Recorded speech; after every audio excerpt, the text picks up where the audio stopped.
The group was made up mainly of senior citizens that had been here and started the church in the 60s. And they had a lot of emotional ties as well as Christian ties to this community.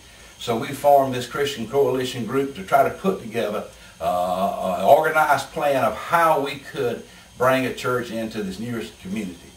And also from the beginning, you just can't imagine how exciting it was each Sunday, right? When there were so few of them, to see who was going to show up, who was going to show up for the next service. That's right. And it was just like, God's just sent that person here, He's just putting it together. It's just been so exciting. You just can't imagine how exciting it's been.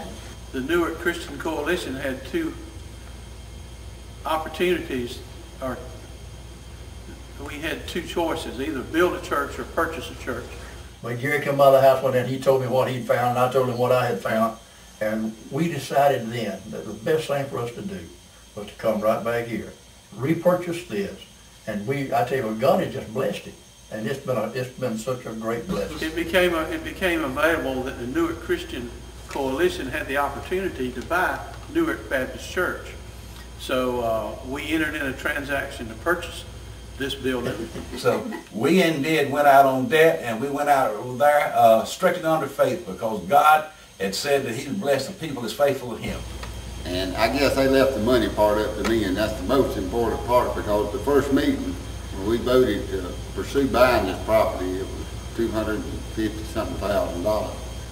And to me, that's a lot of money. And start off with, there were 17 of us signed up as members of the Newark Christian Coalition to pursue purchasing this property back. I can tell you how quickly we even surprised ourselves at how fast the loan was paid off out of, what, 35 people, and all of these people are living on limited incomes at this time.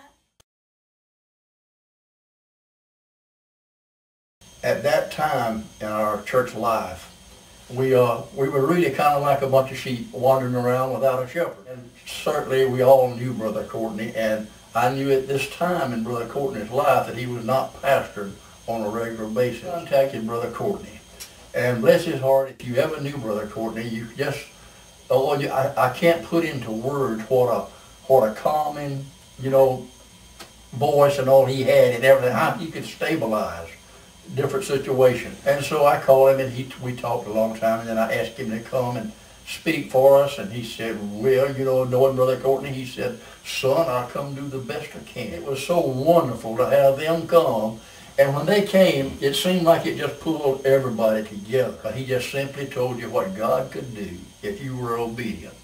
And he led us just like a bunch of children. That he said, son, I want you to know that if I were a young man, I'd push hard to be the pastor of this church. He said, I love you people, but he said, I want to tell you one thing. He said, God has put y'all back together. And he said, God has got something great for you. And he said, now take it and just go on, just love the Lord. Tell the people how much you love them. That's the only way you could ever grow a church. We enjoyed them so much while they were here. And Brother Courtney stayed here with us until the time we began to use might. And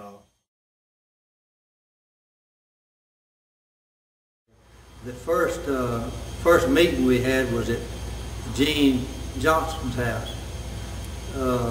Sylvia provided her home for us to meet, and for several Sundays. We had the first service at our house, and it was a very big success. And then we had one at Mary Alice, and then we ended up at Sylvia's. She had the biggest house, and we were running around 50 people, every Sunday. It was just a wonderful feeling to be back together, and we felt like God had His hand in it, that He wanted us to be together, because everything we did, it seemed like He blessed it.